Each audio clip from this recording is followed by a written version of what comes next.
Con la otra ponencia, que es del Tribunal de Cuentas de Río Negro. Nos van a hablar la contadora Drebnieks Luciana y la contadora Niles Verónica sobre la implementación y el control de las buenas prácticas de gobernanza en el sector público rionegrino.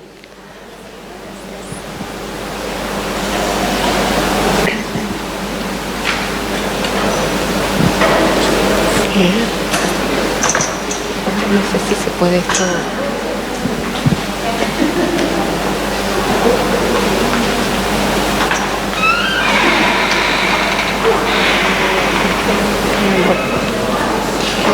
Este cable ahí, ¿no?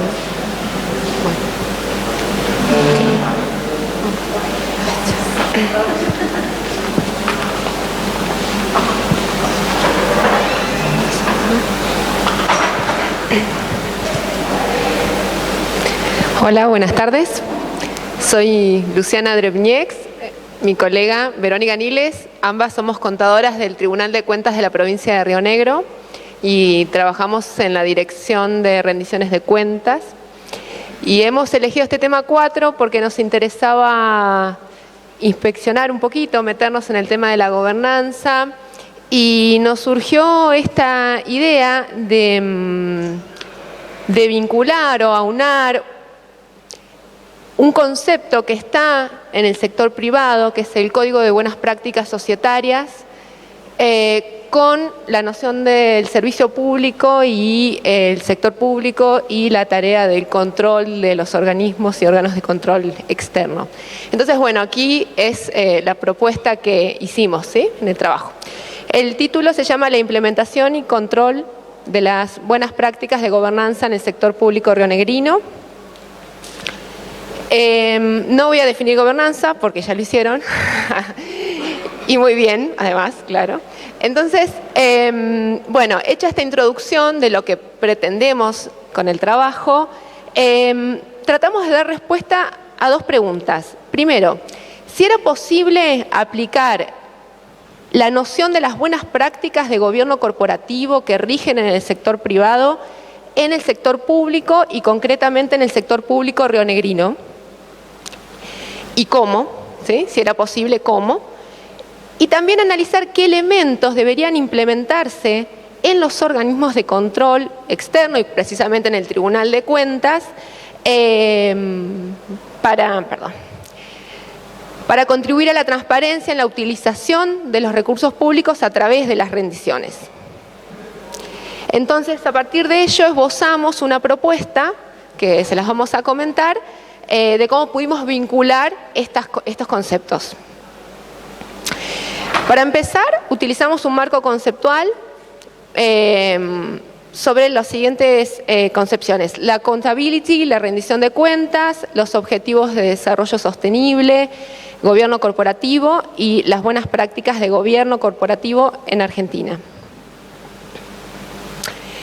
La primera de las nociones es de la accountability y la rendición de cuentas.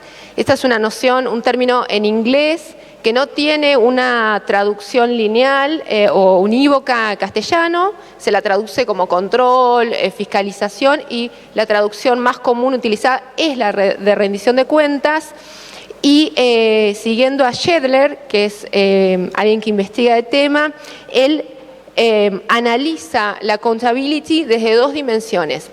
La primera es desde considerar a los funcionarios que tienen la obligación de informar y justificar las decisiones que toman en la administración de los fondos públicos. Y esto se denomina en inglés answerability. Y la otra dimensión es que estos funcionarios y políticos son posibles de ser sancionados ante violaciones de deberes públicos en el manejo de esos fondos públicos. Y esto es la otra dimensión que se llama enforcement. En Argentina, la rendición de cuentas es tomada, digamos, ¿por qué? Porque todos los responsables por la percepción e inversión de fondos públicos tienen la obligación de rendir cuentas ante la Auditoría General de la Nación y órganos y organismos de control externo, bueno, en las provincias y en la ciudad de Buenos Aires. Y concretamente en Río Negro El órgano de control externo designado por la Constitución provincial es el Tribunal de Cuentas, que tiene funciones de controlar la legitimidad de lo ingresado e invertido en función del presupuesto por los diferentes organismos que forman el sector público provincial, y también tiene la tarea de vigilar el cumplimiento de las disposiciones legales y procedimientos administrativos realizados por quienes conducen esos organismos. Otra de las concepciones que utilizamos fueron los Objetivos de Desarrollo Sostenible establecidos en la Agenda de la ONU en 2030. Para el 2030, esta agenda se aprobó en el 2015. Argentina formó parte de las negociaciones que lograron o que terminaron con su definición, y luego las jurisdicciones provinciales adoptaron la Agenda 2030 y adaptaron a su vez estas políticas en pos de los objetivos, del logro de los objetivos que allí se definen. Concretamente, con el tema del trabajo, podemos vincularlo con el objetivo 16, que busca promover sociedades justas, pacíficas e inclusivas, y además se definen determinadas metas para el logro de este objetivo que podemos vincular con nuestro trabajo. Reducir la corrupción y el soborno, crear a todos los niveles instituciones eficaces y transparentes que rindan cuentas, garantizar la adopción en todos los niveles de decisiones inclusivas, participativas y representativas que respondan a las necesidades sociales, ampliar y fortalecer la participación de los países en desarrollo en las instituciones de gobernanza mundial.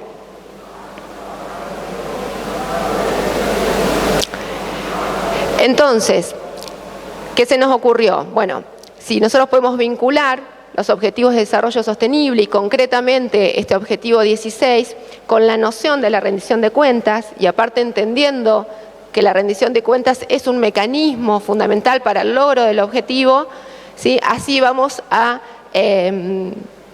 ayudar o contribuir a lograr mayor transparencia en el manejo de los fondos públicos y que estos fondos públicos se destinen a la satisfacción de necesidades sociales y a mayor participación, ¿sí?, de todos los actores de la gobernanza en el accionar público. Otro de los conceptos que utilizamos fue el de gobierno corporativo. Y tomando la definición de Casal, lo definimos como el conjunto de principios, políticas, procedimientos, estándares y normas que se usan para dirigir y controlar una entidad de forma ética, equitativa y responsable. Y cuando se refiere, o Casal da esta definición, habla de entidades de cualquier naturaleza, tamaño o condición. Entonces, tomando esta concepción y considerando que el Estado es un ente con personalidad jurídica que detenta un poder público, ¿sí?, y cuya accionar se expresa a través de personas humanas que lo conforman en distintos ámbitos, es que nosotros creemos que podemos vincular esta noción de gobierno corporativo al ente público, le hace Estado en los diferentes niveles. Entonces, al vincular la noción de gobierno corporativo con el Estado, también creemos que podemos vincular la noción del buen gobierno corporativo a la práctica estatal. Entonces aquí tenemos el cuarto elemento, que son las buenas prácticas de gobierno corporativo en Argentina. Estas sí son las del sector privado, son adoptadas en primer lugar por la Comisión Nacional de Valores, aprobadas en 2007, perdón, se me fue la voz, aprobadas en 2007 y modificadas en 2019, receptando actualizaciones internacionales.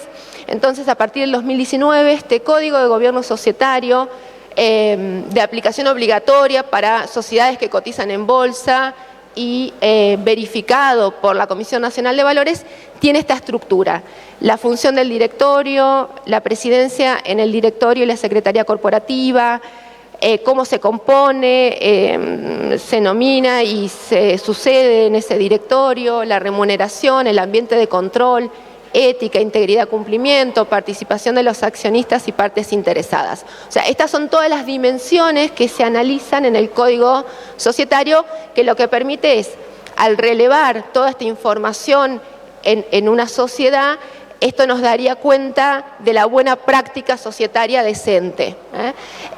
Y a su vez toda esta estructura se verifica a partir de principios, prácticas que se recomiendan y orientaciones. Los principios son conceptos generales que se entienden subyacentes a todo buen gobierno societario, ¿sí? Y a su vez que guían las prácticas. Las prácticas recomendadas son como, se refiere a las mejores prácticas o formas de llevar a cabo el accionar para el logro de esos principios, y las orientaciones justifican y explican los principios y las prácticas que los reflejan. Entonces así nosotros tomamos este código de gobierno societario aplicado en el sector privado y esbozamos una adaptación al sector público rionegrino y creamos, ¿sí? Como una propuesta muy borrador, un código de gobierno para la administración pública provincial. O sea, de todo el sector público rionegrino tomamos solo la administración pública provincial, es decir, la gobernación, los ministerios y las secretarías con rango ministerial. Bueno, nosotros en esa adaptación que hicimos del Código de Gobierno Societario, por supuesto que adaptamos esos componentes porque, ¿no te escucha bien? No todos esos componentes eran aplicables al sector público, así que nos quedó formalizado en 5 dimensiones y a su vez cada una de esas dimensiones tiene sus principios, sus prácticas y sus orientaciones. A continuación vamos a explicar las cuestiones clave de cada una de esas dimensiones. Si bien en el trabajo está muy detallado, ahora por cuestiones de tiempo no podemos exponerlo en detalle, pero vamos a remarcar las cuestiones clave que implica cada una de esas dimensiones. Cuando hablamos de la función de los ministros y secretarios de Estado, este componente tiene 4 principios, 4 prácticas y 4 orientaciones. Y este componente tiene que ver más que nada con la formación y la capacidad que tienen quienes son las autoridades superiores de cada ministerio y secretaría. ¿Cuál es, qué compromiso tienen con la misión de la institución? Si tienen una estrategia elaborada que vaya acorde con esa misión. En este caso, ellos no serían los encargados de definir la misión porque está establecida en la ley de ministerio. Entonces, que su estrategia vaya acorde a las competencias que les son asignadas por la ley de ministerios. Y a su vez, que tengan un control y supervisión de toda esa dimensión. La segunda dimensión está muy relacionada con la primera, pero habla de cómo esa autoridad superior dirige su cartera, cómo coordina las reuniones con sus funcionarios, cómo los elige, si está comprometido con una dinámica positiva de trabajo, que genera reuniones periódicas, los evalúa, esos funcionarios saben cómo van a ser evaluados, bueno, que existan políticas en cuanto a la dinámica de trabajo y a las capacitaciones que reciben los equipos. Bueno, el ambiente de control está formado por 4 principios, 4 prácticas y 4 orientaciones y bueno, habla de los aspectos claves que hacen al buen ambiente de control, que sabemos que es el control interno, la gestión de riesgos y la auditoría interna. En esta dimensión hablamos de que un buen ambiente de control actúa como un mecanismo de defensa muy importante para que se logren los objetivos de la organización. Entonces, una primera barrera que me impida que haya riesgos que me impidan el logro de los objetivos sería un buen funcionamiento de control interno. Una segunda dimensión, la gestión de riesgos, y la tercera, que es la auditoría interna, que para que sea eficiente, bueno, tiene que cumplir con las características propias de una buena auditoría interna, que tenga una independencia del proceso que está auditando, que tenga líneas de reporte claras, ¿sí? Y que esté llevada a cabo por profesionales competentes y experimentados. El componente de ética, integridad y cumplimiento tiene que ver más que nada con la cultura organizacional. Si bien a nivel provincial todo lo que rige la cultura organizacional y la ética está plasmado en la Ley de Ética Pública, nosotros lo que proponemos en este código es que cada organismo tenga su propio código de conducta, estableciendo y pautando qué cuestiones o faltas de conducta no van a ser admisibles, y no solo que exista, sino que sea comunicado al personal, que el personal sepa y conozca qué cuestiones generan sanciones o pueden llegar a generar incompatibilidades.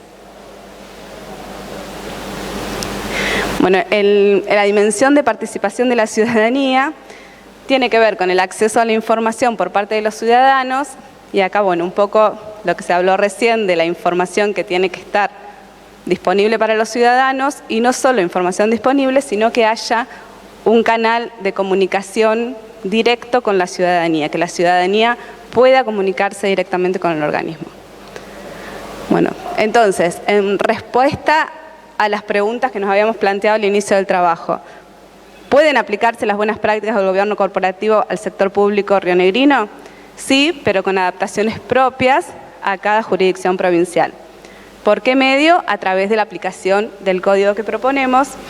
Y frente a la pregunta de cómo puede contribuir el organismo de control a agregar valor a ese código, consideramos que lo va a realizar a través de una auditoría de cumplimiento. Entonces, para realizar una auditoría de cumplimiento, tomamos como marco normativo la ISAI 100, que establece los principios generales para todas las auditorías, y en particular la ISAI 400, que establece los elementos de la auditoría de cumplimiento del sector público. Entonces, y define qué componentes existen. En este caso, los criterios con los que vamos a comparar la información va a ser el código de gobierno propuesto en el presente trabajo. La materia en cuestión, nosotros lo que proponemos es una declaración jurada, una declaración que presenten los ministerios o secretarios de Estado, diciendo cómo cumplen con cada uno de los principios establecidos en el código. Y la relación tripartita estaría formada por un auditor, que sería el Tribunal de Cuentas de la provincia, una parte responsable, el ministro o secretario que va a presentar la declaración jurada, y los usuarios previstos, que serían en una primera instancia la legislatura como representantes del pueblo, y en última instancia la ciudadanía. Y como conclusión, nosotros creemos que la declaración jurada y la implementación de las buenas prácticas de gobierno por parte de los ministerios y secretarías, a través, con un informe de auditoría de cumplimiento realizado por el Tribunal de Cuentas, genera un valor agregado, y este valor agregado es el aumento en la confianza pública por contar con ese agregado de valor.